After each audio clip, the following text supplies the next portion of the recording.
Assalamualaikum warahmatullahi wabarakatuh. Salam guru-guru keren dan luar biasa homeschool tunas bangsa. Pada kesempatan kali ini, saya akan sharing sistem atau cara belajar matematika di homeschool tunas bangsa khusus untuk fase schooler setara kelas 7 sampai kelas 12 atau paket B dan paket C. Sebelumnya, saya mau bercerita sedikit tentang obrolan saya dengan salah satu guru keren di homeschool tunas bangsa. Pada saat itu, kita sedang berbincang tentang begitu banyaknya rumus-rumus matematika yang wajib dipelajari oleh peserta didik, sampai-sampai fokusnya adalah menguasai rumus, bukan untuk mempergunakan logika matematika untuk kehidupan sehari-hari. Beliau mengatakan, sebenarnya luar biasa banget ilmu matematika ini, ditemukan oleh profesor-profesor dan pemikir-pemikir yang luar biasa. Dan untuk orang yang tepat, ilmu ini akan sangat terpakai. Tapi yang membuat sedih adalah ketika semua pengetahuan itu dijejalkan ke otak seorang pelajar atau anak. What's the point? Wow, saya sendiri takjub dengan cara pikirnya. Alhamdulillah memang itu adalah salah satu cara pikir yang homeschool tunas bangsa banget. Kemudian sebagai arahan langsung juga dari pendiri homeschool tunas bangsa, jangan jejalkan anak dengan teori-teori yang kebanyakan, nanti otaknya shutdown, tidak kreatif dan akhirnya aura sekolah jadi muram. Untuk pelajaran matematika kita ajari cukup yang basic-basic saja, yang kepake di kehidupan sehari-hari. Kita beritahu juga bahwa level matematika itu sangat banyak, tetapi jika anak memang tidak punya minat atau potensi di matematika yang lebih advance, kita tidak pernah mewajibkan mereka dan tidak perlu mereka untuk mahir di berbagai jenis rumus matematika. Nah, sesuai banget nih dengan harapan Pak Nadiem Makarim, pencetus kurikulum merdeka. Guru sudah tidak lagi mengajar dengan cara kejar tayang, karena berusaha mengikuti standar kompetensi negara yang mengeneralisir semua potensi anak. Dengan adanya kurikulum merdeka, baik guru maupun anak bebas menentukan kecepatannya sendiri. Istilah yang dipakai beliau adalah slow down. Fokusnya mendalami materi, bukan menguasai segala macam jenis materi. Oleh karena itu, inilah cara belajar matematika homeschool tunas bangsa dan ketentuannya untuk fase schooler setara kelas 7 sampai kelas 12.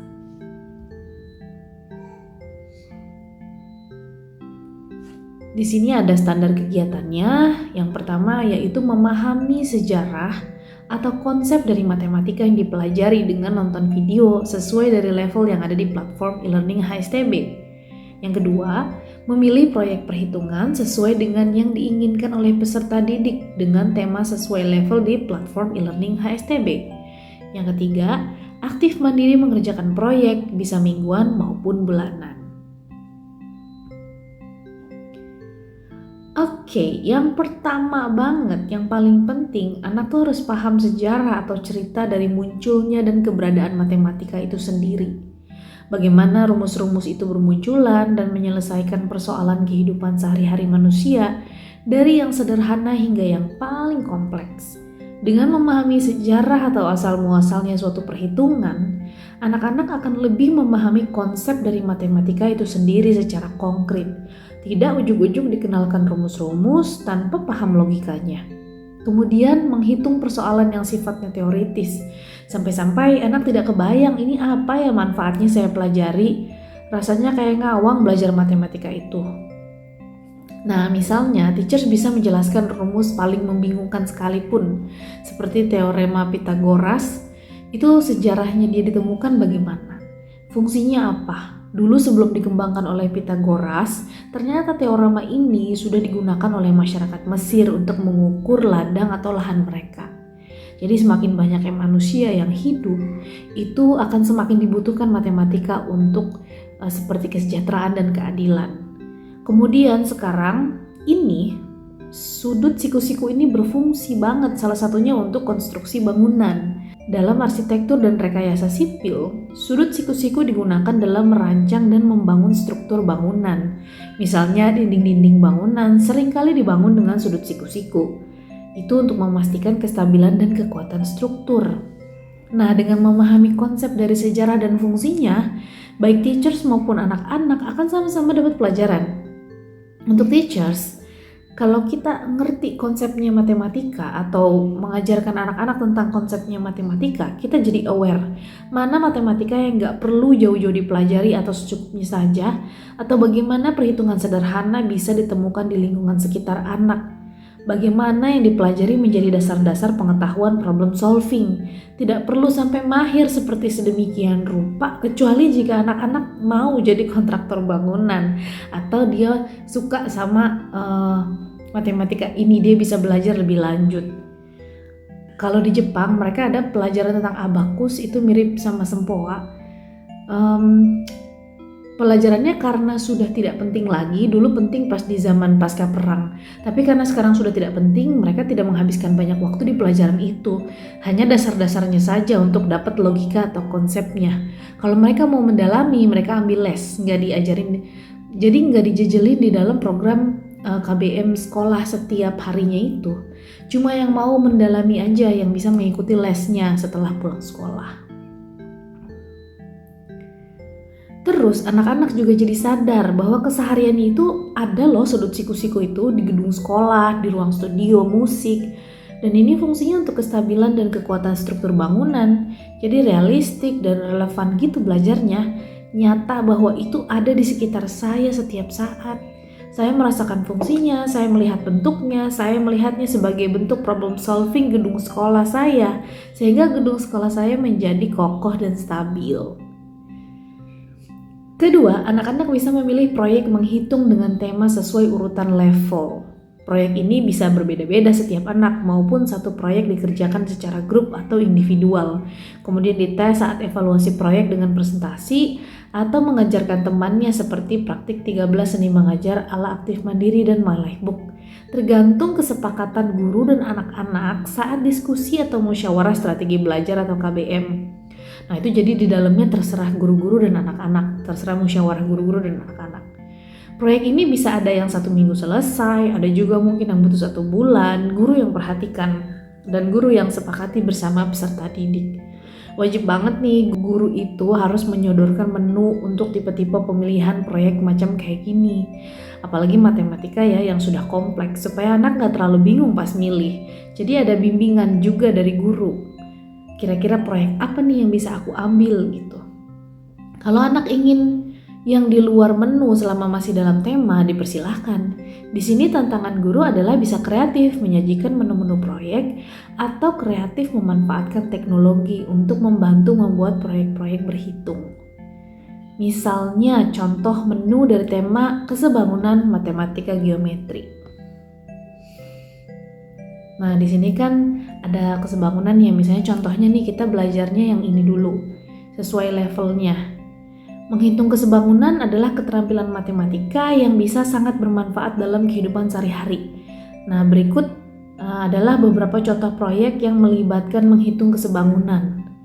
Yang pertama adalah mendesain layout ruangan, memikirkan bagaimana meletakkan perabotan atau dekorasi dalam suatu ruangan agar seimbang dan estetis merupakan proyek yang baik. Menggunakan konsep kesebangunan untuk memastikan bahwa ruang terlihat seimbang dan proporsional bisa menjadi pembelajaran yang berguna. Terus ada menggambar atau memotong pola. Jika peserta didik memang tertarik dalam kerajinan seperti menjahit, itu mereka bisa menghitung kesebangunan dengan membuat pola yang tepat dan proporsional. Terus ada desain grafis. Bagi mereka yang tertarik dalam desain grafis, pemahaman tentang kesebangunan dapat membantu dalam menyusun elemen-elemen visual seperti gambar, teks, dan ruang negatif dengan proporsional. Fotografi membutuhkan pemahaman tentang keseimbangan visual dan komposisi yang baik. Menggunakan kesebangunan dalam pemotretan dapat membantu anak menghasilkan foto yang menarik secara visual. Ada juga desain interior. Merancang interior ruangan dengan memperhatikan proporsi dan keseimbangan adalah keterampilan yang sangat penting. Menggunakan kesebangunan dalam merancang layout dan memilih perabotan dapat menghasilkan ruangan yang nyaman dan estetis. Nah, guru tinggal mencari rumus-rumus yang bisa dimasukkan ke dalam proyek-proyek ini. Karena gurunya sendiri kan sudah paham konsep dasar dari kesebangunan itu apa sih gitu. Jadi ketika anak memilih proyek ini, bagian mana dan elemen apa yang dinilai dari si konsep kesebangunan itu.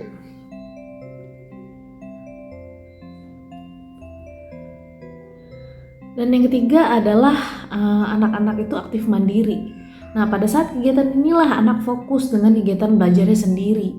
Anak tuh cenderung bisa belajar dengan jam yang lebih fleksibel karena sedang tidak sama guru sampai nanti akhirnya ketemu lagi di pertemuan evaluasi.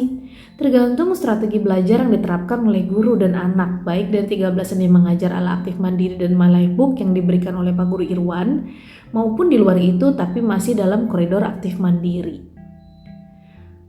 Nah, ini dia tahapannya. Anak-anak tuh yang pertama bisa nonton bersama guru atau nontonnya mandiri dan dilanjutkan dengan pemahaman konsep dari materi yang saat itu dipelajari sesuai urutan level bersama dan diskusi pemahaman setelah nonton.